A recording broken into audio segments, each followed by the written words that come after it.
Hello and welcome to your October edition of Cardano 360, your monthly catch-up with the people and projects building out the Cardano ecosystem. Now, before we begin, make sure you like, subscribe and hit that bell icon for all the latest Cardano content and news from the team here at IOG. It's been an incredible October for the community with not just one but two special community events. So the community is where we're putting our focus this month, and later in the show we'll hear from ADAO, Ada Handel, Demeter.run, Bullish Dumpling and more. And make sure you stick around to the end for an exclusive audience with everybody's favourite not so dumb mutt. The one and only Hosky will be in the house, or maybe that's the doghouse. But we'll start a little closer to home with the latest from Kevin and Nigel. So Nigel, Kevin, thanks very much for joining us on Cardano 360. Now, Kevin, Vasil was one of the most significant upgrades to the network to date. How's it all looking out there? Yes, it's been a long journey to get to Vasil, but thanks to all the hard work that the teams at IOG, the Cardano Foundation, and of course the community have put in, we've seen clear signs of improvement to the network since the upgrade last month. So, as you know, the Vasil upgrade, it was all about making the dApp, DeFi and NFT experience on Cardano faster, cheaper and better. And we're already hearing great things about the Vasil improvements. So D-Quadrant, their transaction fees have reduced by 75% and transaction sizes reduced by over 90%. MuesliSwap, transaction fees down by 50%. Transaction sizes also reduced over 90%. JPEG Store transaction fees also reduced by 50%. Transaction size reduced by 80%. And Fluid Tokens, the transaction size has also reduced by 50%. So really, really positive signs there. And this is exactly what we're expecting from our testing. So transaction fees are great, but of course the transaction sizes mean more throughput in the system. It means that we can process more transactions in the same amount of time. So this is fantastic. And Kevin, of course, an awful lot of activity out there from developers within the ecosystem. Yes, absolutely, Tim. So a number of new projects have announced launch plans on social media this quarter and into early 2023. And we've already seen a few launches earlier this month, like Charlie 3's Oracle, verified IDs from IMX and MMaker, GPS assets from Cardano Beam and several others. So it's fantastic to see all the activity coming from the community and putting the network capability to good use. So Kevin, talking of network optimization, one of the conversations out there at the moment has been around parameters, particularly min, phi and k. Where are we with that? Some work going on behind the scenes, I believe. So there's been a lot of debate from SPOs and others on various network parameters, including the number of stake pools, K, and the minimum fee. And obviously, our primary concern is to maintain the health of the network, but adjusting these parameters is part of that. It helps improve the stake distribution, and obviously we see calls from many in the community for changes here. So we've started a consultation with the community. We met with a small group of SPOs last week, and we're putting out a wider consultation survey soon to SPOs, as well as establishing new joint working groups to move the conversation forward. So there are quite a few options to consider. It's a very complex space, as you can imagine, but we absolutely need to get this all right, and we need to move the network forward in the best long-term direction. So we invite the SPOs to join our next SPO call, where we will be able to share more with you and engage in discussion with a broader community. So thank you very much for that, Kevin. Now, Nigel, your team, I'm sure, busy as ever. What's the focus at the moment and what's on the horizon? There's lots of work going on, some great things to report, Tim. As you might remember from the Vasil upgrade in the summer, we have been working on something called SecP. And SecP is our crypto primitive. It's similar to the one that we've already got in place, Lipsodium. And it's an encryption method to allow dApps to be able to write to the chain. Now, why SecP? Well, it's because other chains use it. So dApp developers are able to actually use this crypto primitive in order to connect and integrate into other chains. So it's a big step forwards. Now, learning from the summer, we've done a lot of work on this. It's come through, which is great, from the community. It was a request from the community. And we've pushed that through into our Plutus engineering processes. And we've got the community teams helping us to test it. And soon after we've got this ready, it'll be then moved into a DevNet that's running protocol era 8, where we can test it and then bring in other people to be able to test it and so on. Now, as we go from that point, then we'll start to repeat the same method that was successful in the summer and start working with the community around what our critical mass indicators are before we actually launch it as an intra-era upgrade. Now, that's one of the most significant things that we're doing on the node, but there are other things.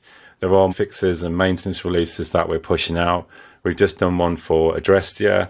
We'll be doing others on the node and possibly on the CLI as well in the near future. Now, outside of the node and that piece of Plutus work that we're doing, there's some great work that we're doing across our whole smart contract initiative. And it's worth just highlighting some of the large amounts of work in there, from the third-party support we're doing with the community through to Marlowe and Plutus certification. Each of these have all got different releases coming up, and we're working together so that as we approach the end of the year, we'll be able to pull a whole smart contract strategy together to give us a view of exactly what we want to try and achieve in 2023. Now, I would just like to give a shout out to our community members who have been working with us on various working groups to help us understand how we can actually get an end-to-end process, prioritizing what the community wants through into ourselves so we can triage it and then move it into our Plutus engineering backlog. I'm particularly proud of that. I think we're starting to see a flow coming through end to end, and I think we're starting to achieve some really great things. Nigel, thank you. Lots of progress, and of course, lots more to share in November for that. So as the IOG team continues to build, so does the community. And for that, you need tools. This month saw the announcement of Demeter.run, a new cloud-based environment for dApp development on Cardano. We caught up with the project's Santiago to hear more. Hello everyone, my name is Anita Jovic and I am part of community and ecosystem team in IOG. Today with us we have Santiago Carmeuga. Santiago is an entrepreneur, he is software architect and also the main contributor to TXPipe, which is an open source tooling and infrastructure for Cardano developers. Santiago is joining from Buenos Aires and he is going to talk more about how skilled developers are stepping up from the community to build Cardano tooling for Cardano developers. Can you tell us more about yourself and why did you decide to join Cardano? I'm a software developer for several years. We choose Cardano because we believe that the research and engineering team behind the project has made all of the right architectural decisions. Non-custodial proof of stake, UTXO model, the hard fork combinator, functional programming for smart contracts, and the list goes on. From our perspective, these are all the right decisions, and they provide the right set of trade-offs to build a robust financial operating system at a global scale. If you're serious about building in Web3, you should be doing it in Cardano. Recently, you launched the website called Demeter.run, and it is a cloud environment for all the tooling needed to build your dApp in Cardano. Can you tell us more about the team behind it? TXPipe is a team of software developers with focus on distributed systems and infrastructure. Our mission is very specific. We want to help onboard new developers to the Cardano ecosystem and to improve the developer experience of existing ones. For that, we believe that the best way to accomplish it is by building open source tools where the community has an active participation in the development process. That's really nice purpose of it. Can you please tell me more about how it works? If you're a new developer coming to Cardano, you have a long onboarding process ahead of you. You need to set up a node, you need to sync it, you need to set up DB-Sync, you'll need Ogmios, and if you're going to be coding smart contracts, you'll need to set up the Haskell toolchain, Cabal, Nix, and a large number of build dependencies. All of this takes a lot of hours and even sometimes days. For many developers, this might be too much. Developers follow the path of less resistance. I know because I'm one of them. And they'll most likely use technologies that are simple and friendly to get started with. If we can show new developers what Cardano is all about in just a few minutes, I'm sure that they will be able to appreciate all of what the ecosystem has to offer, and they will stay on the long term. Demeter is a cloud-based platform that provides many of the tools that a developer needs to start building on Cardano. You can sign up, create a project, and in just a few minutes, you get access to a fully synced node, to a fully synced DBSync instance, to Ogmios, and many other tools from the ecosystem that we are planning on adding in the following weeks and months. On top of that, you get access to your own cloud-based workspace. This is a full-blown IDE based out of VS Code, where you have all of the dependencies required to build Plutus, Haskell, and other stacks that we are adding. Once you finish building your DApp, you can use a feature called Cardano containers to deploy the app within the same infrastructure as where you were building it. So we want to try to provide the full life cycle for the developer, from getting to know Cardano, to building on Cardano, and finally to deploy the app in Cardano. This is very exciting for our ecosystem. Can you tell us how the community can join this project? We've launched on the first weeks of October, and there is already a sign-up page where you can create your project and get started with all the features. You can go to Demeter.run. You will have all of the information required to get started there. Thanks a lot, Santiago. It was really nice having you in our 360 show, and thank you for sharing with us such an inspirational developer tool and for building this for the ecosystem. Charles and a few of the IOG team were at CNFTCon in Las Vegas this month, the first dedicated event for the Cardano NFT community. It was a huge success with dozens of projects attending.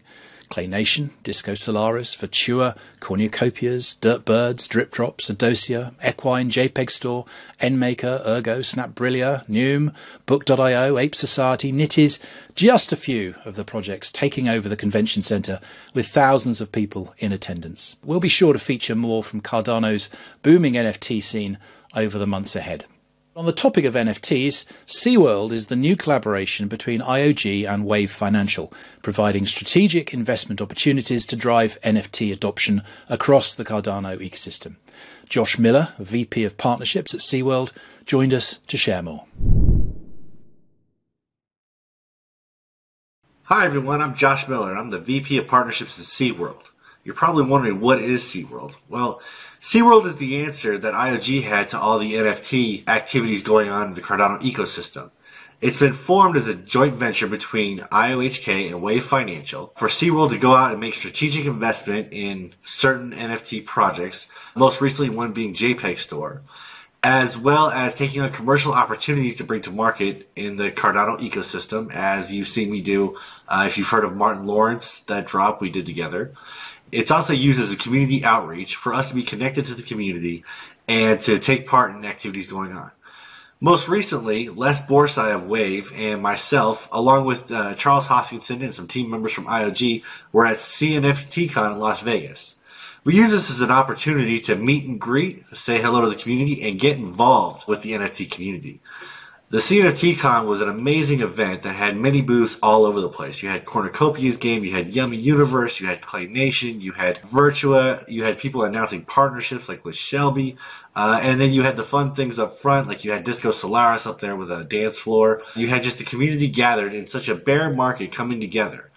It was really fantastic for us to be there as an entity for SeaWorld, to introduce ourselves, to get to know. We had some great conversations with like Project Neum, NMaker, and others. It was also great for Charles to take the time and actually walk around and get to know each and every booth that was possible during such a short time. He was able to go around and introduce himself, take some pictures, and have some really great conversations, and also get his hands on some really cool stuff. It's been a great journey at SeaWorld to really take the reins of what we're doing in NFT and Cardano and have a place that we can interact and engage from. We hope to make this a more continual conversation, and SeaWorld is very excited to get up and running.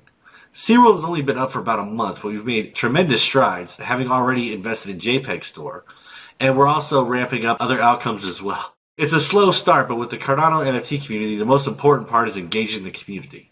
So if you have any questions or you want to know anything about SeaWorld, feel free to reach out to me on Twitter.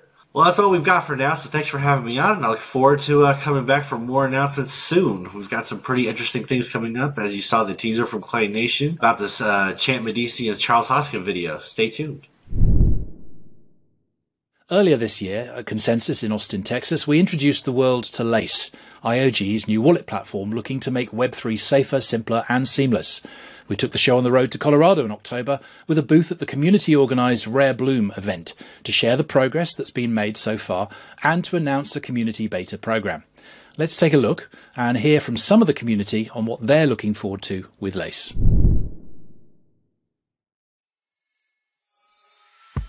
Lace is the exciting new light wallet platform from Input-Output Global. We wanted to make it easy for everyone to access the world of Cardano and beyond. So we put in the time and research to create an interface that would be second nature to use.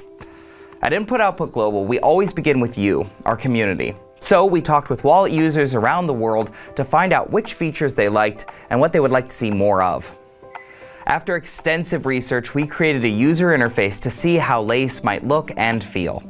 Our product designers made a prototype and tested it with users so they could immediately see what could be improved.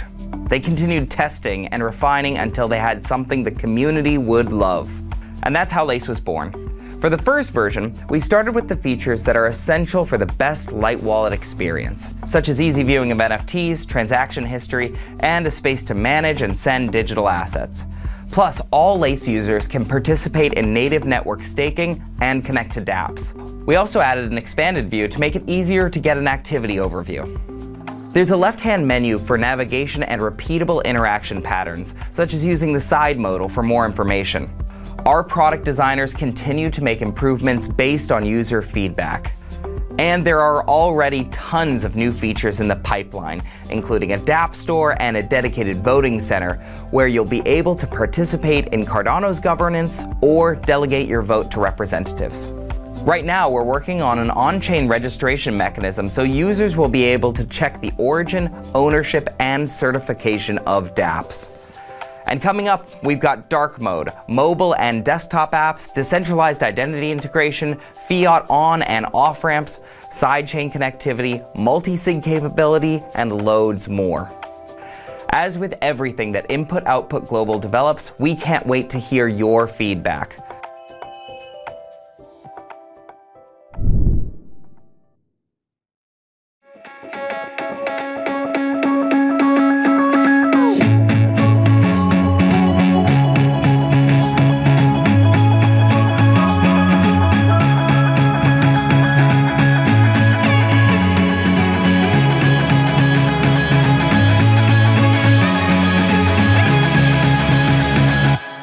So Riley, it is good to be able to get to meet you here at RareBloom 2022 and to get you talking with Michael as well and the rest of the Lace team.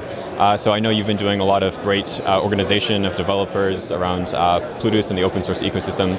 Maybe you could just introduce yourself real fast, your affiliations, and then Michael, you as well. Yeah. I helped start ADAO, which is the first DAO on Cardano, and we've been pushing open source code out to the community ever since we started.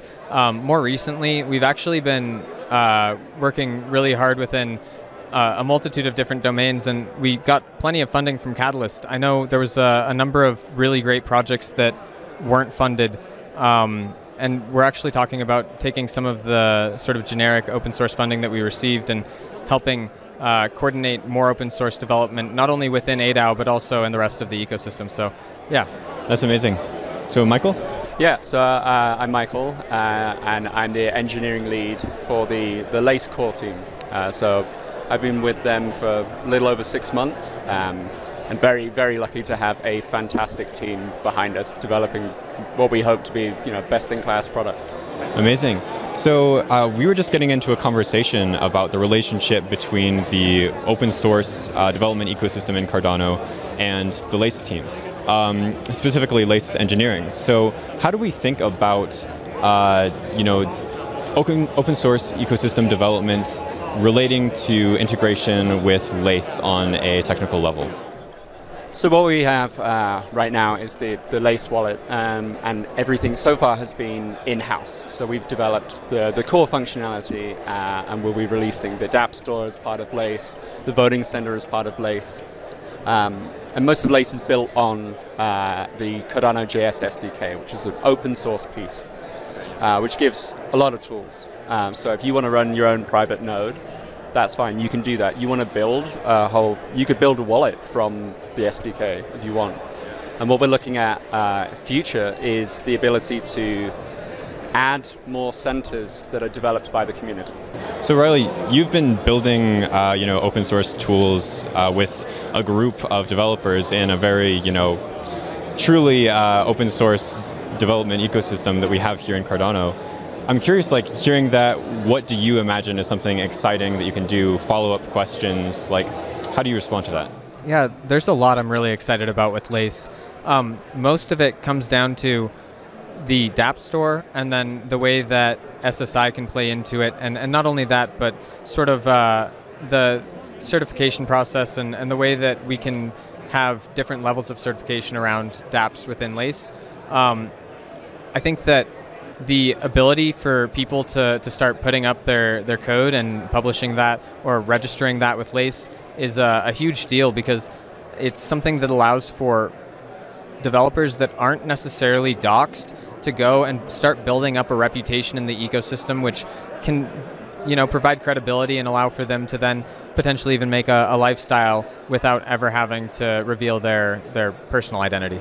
Yeah, that's incredible. So I wonder if there's like one or two things that, as a developer who's been in the trenches, you'd like to ask or comment to the Lace team, how you would expect to work with them in future.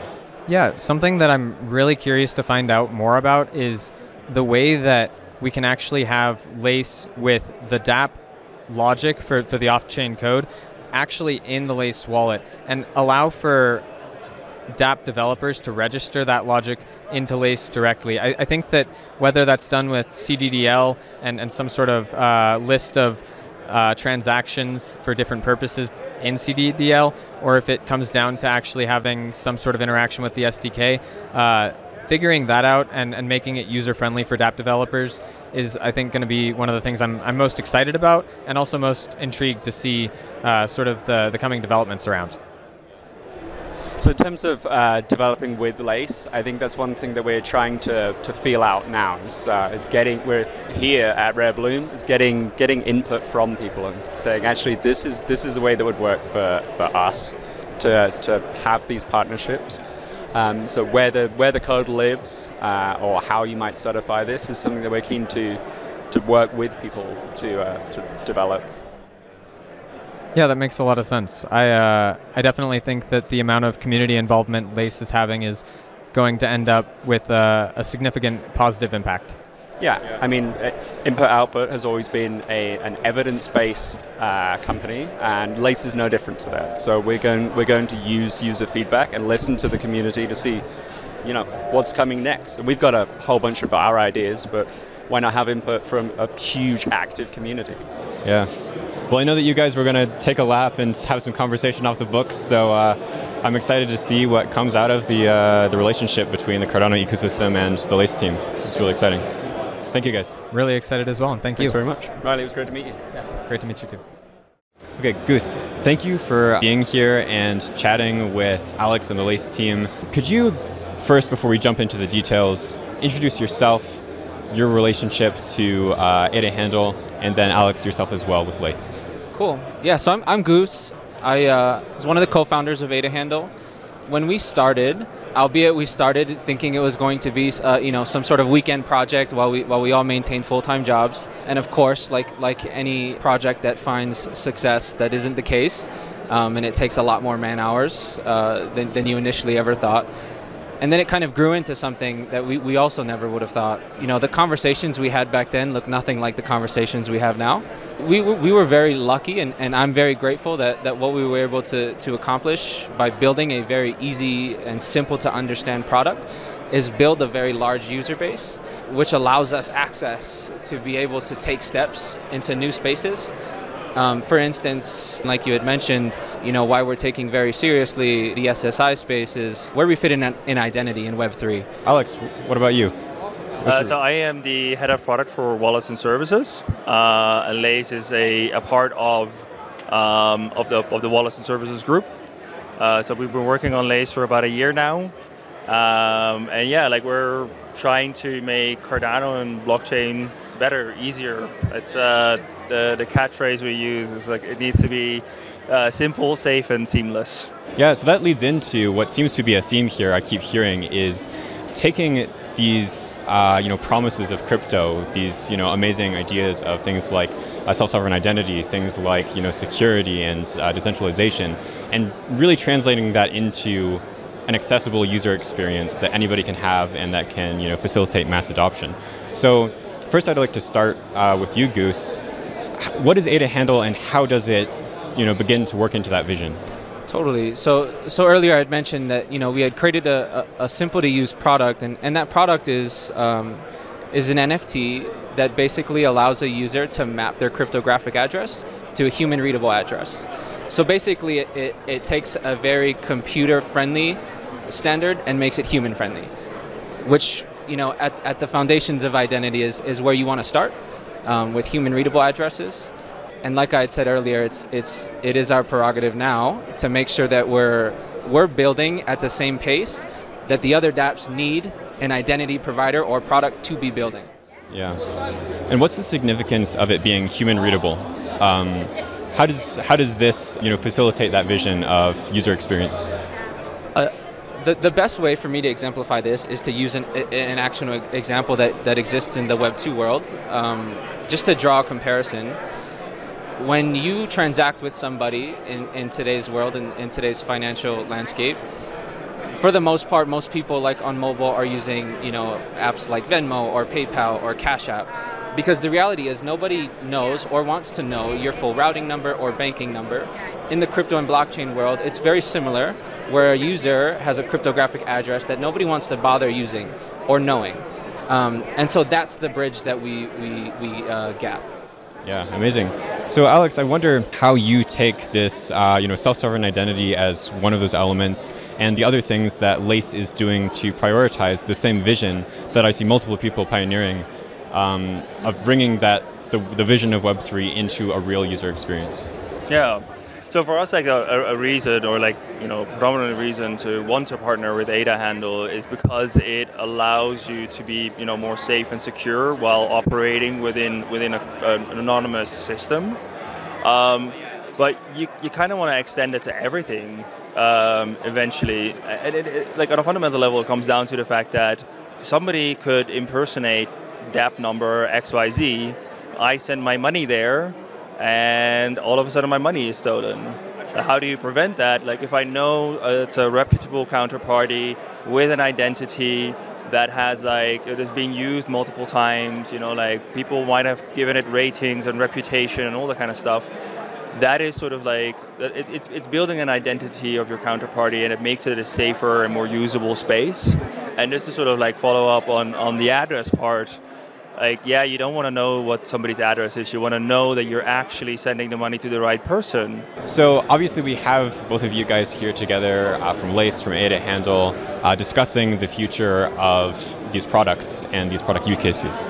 So I'm curious, Goose, what you think about collaboration and the importance of that within the ecosystem. Good question. I think ADA Handle's done, as I said earlier, we've done a good job at establishing a user base. I think another thing that we're very thankful to have done is establishing connections with different dApps to allow our users to have an interface pretty seamlessly throughout the ecosystem. And one thing that we want to make sure, as I think the space is maturing and really getting ready to embrace Web3 identity, is to make sure that the developer ecosystem is building standards together. We have these collaborations with all of these different dApps. Is to kind of push that, we're one ecosystem, and we do have a chance at providing strong Web3 identity frameworks for the rest of the world to use. So, well, this is great as a first step, having these conversations, and I know you guys have been talking before about potential interactions. So really exciting to see. Any calls to action that you have for the community, those listening? We're launching our beta program right now, so if you want to be part of it, go to lace.io and just register your email address, and we'll make sure that you get part of the beta program and all the future features that are to come in Lace. Amazing. All right. Anything from you, Goose? I'd say all from me in terms of call to action is, if you own a handle, do exactly like Alex said and jump onto the Lace platform and register for the beta. Amazing. All right. Great, guys. Thank you. There were dozens of community projects building on Cardano at RareBloom and some well-known faces. We'll have plenty more interviews coming out over the next month, but for now, let's meet one of our spiciest community voices. So Dumpling, thank you for being here with us today at RareBloom 2022. Can you tell us who you are and what your involvement is in the ecosystem? Yes, I am Bullish Dumpling. People call me Dumpling. So I have created a Chinese-speaking community. That's one of the things I am involved with. I think more people got to know me because I do Twitter Spaces. The goal of that is to create a platform for projects and community to connect and have a civil but spicy discourse. So I guess you can say, in a way, I'm a trust builder for projects and I'm a community builder for the Cardano ecosystem. What kind of development have you seen in the Cardano ecosystem since you began working? So I'm going to blow my own trumpet a little bit. So I definitely see a lot more trust in the Chinese-speaking community for Cardano. Before I stepped in about 2 years ago, a lot of FUD and rumors were in that particular community about Cardano. But of course, I came in, created consistently impartial content, kept the conversation open with anybody who has a question about Cardano. So nowadays, I can say that at least in that part of the world where people speak Mandarin, I think we have a lot more trust. Now, in the international community side, I think it's also the entire crypto ecosystem as a whole. Trust is becoming a much more important element in this industry. So you see Luna, Celsius. After that crash, we see a mindset shift among the people. Projects can't just show their way out of it. And you see an increase of like YouTubers and influencers who are asking the difficult questions. So I think for Cardano and for this industry, trust is going to be the center of many things, be it marketing, token sale, community building, and development. Yeah, so I know that your Twitter Spaces that you've been doing have been really influential so far in building that trust between projects and community, at least as far as I've seen. So I'm curious what you think of decentralized governance. How is that developing in the Cardano ecosystem, and where do you see it going? Oh, that's really big and interesting question. I discussed this question with different people, and you see people see this, take this from different perspectives, right? I think in the community, people are very optimistic. We're going to have this decentralized governance. So first, what is decentralized governance? Is it just voting on a DAO and any other project can do that? Or does that entail many more things? So take, for example, Project Catalyst. That's one of the small examples of decentralized governance. And I would say even with that, we're having a lot of challenges because it is such a new thing for us, right? We witnessed the Catalyst Turbo and many other controversial events in the community. People are having questions. I think the issue currently is that people are not matching their responsibility with the privilege that they're given by holding ADA. So holding ADA, being able to vote, is a privilege.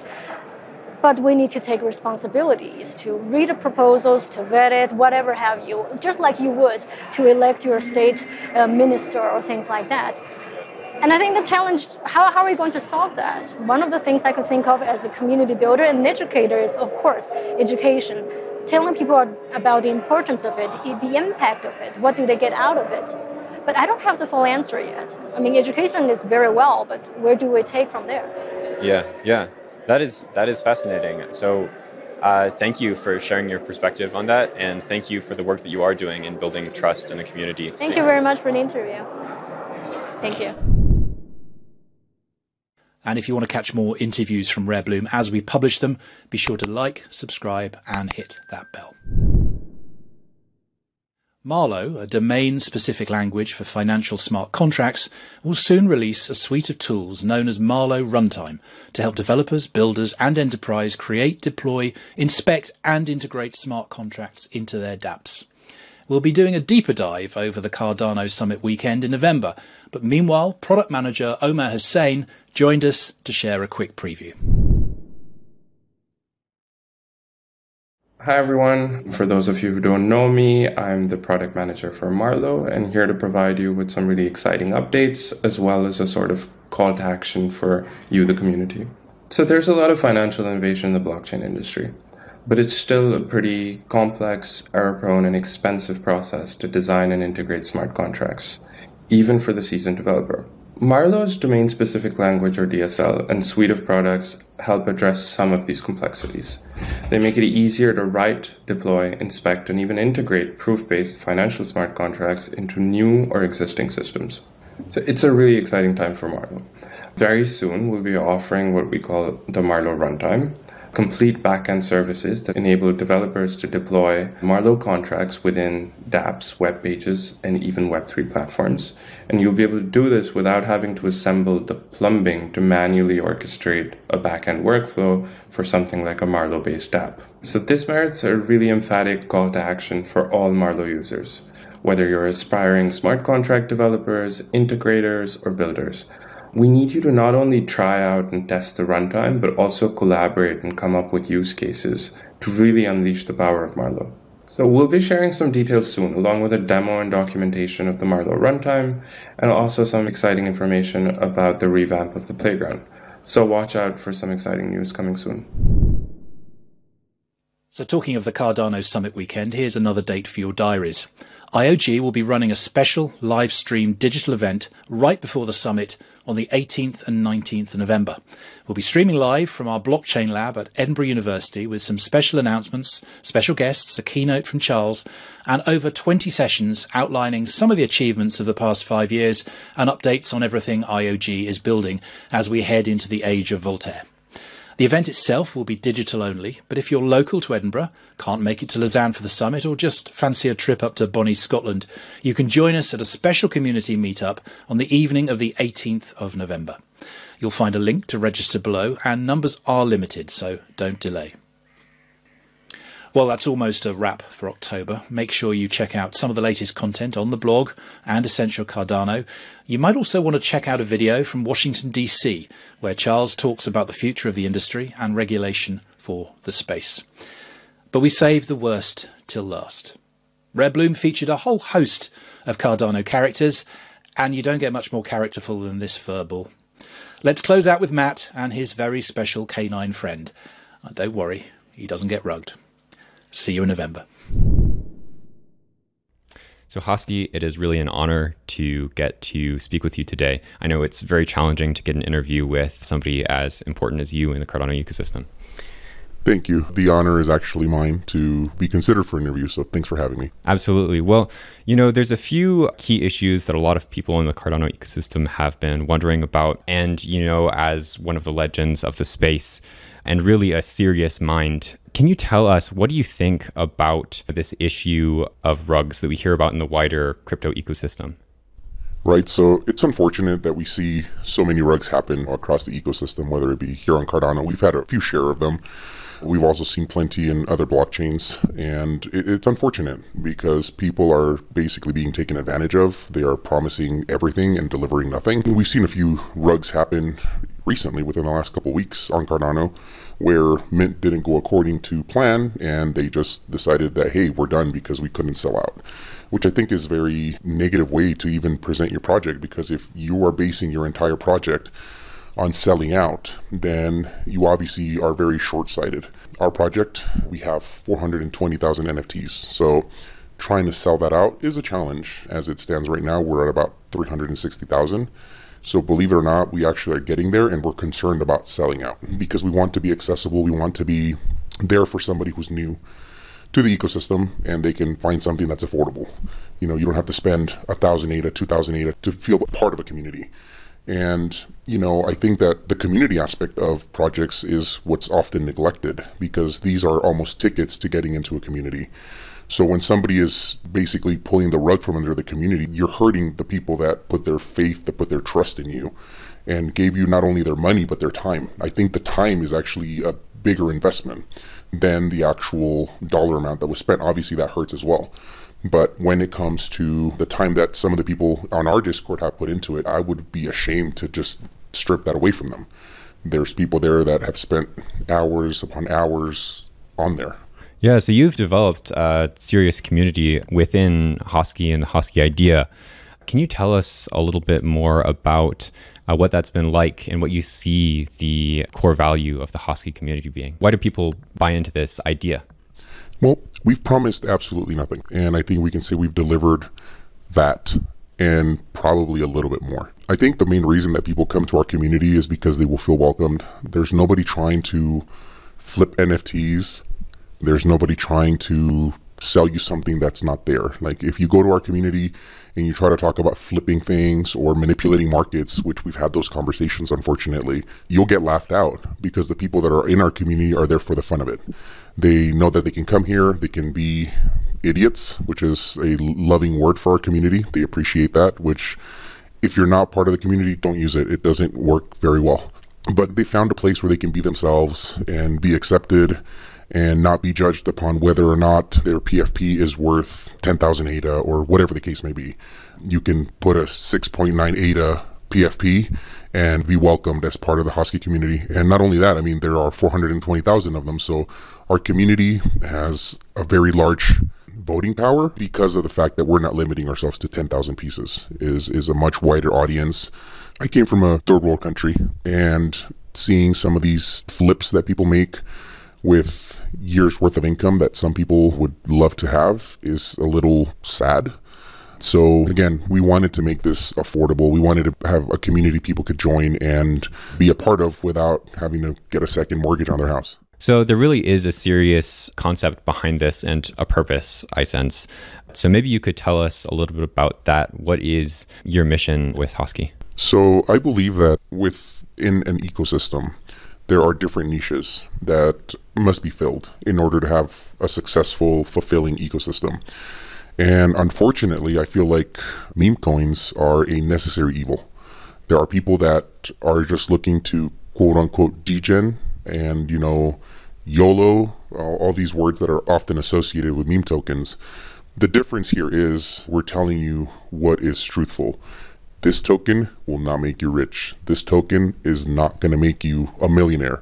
This token is worthless, zero. And if you can come into the ecosystem and enjoy that aspect, then you'll have a good time. You'll enjoy it. You can be a billionaire in Hosky token, obviously, not actual monetary value. That is the niche that I feel that we have a role or a job to fill. And it's funny because our actual brown paper says we saw a gaping hole and we're here to fill it. That being the fact that there were no proper meme coins. The meme coins, there was a few that did come before us. They were promising rockets, moons, gains, when in reality, anybody who goes into a meme coin with that mentality, rides the hype wave, they're gonna get wrecked. This is a fundamentally fascinating role that there's basically a niche for shitcoins.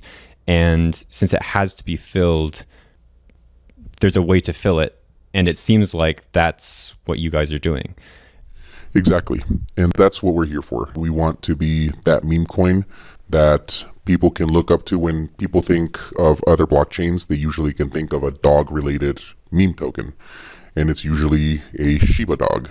So when they think about Cardano, they can think about a Husky, which is where the name came from. It's a play on words between Husky and Hoskinson, and it is where Hosky came from. So yeah, we do strongly believe that this is the niche and we're here to fill it.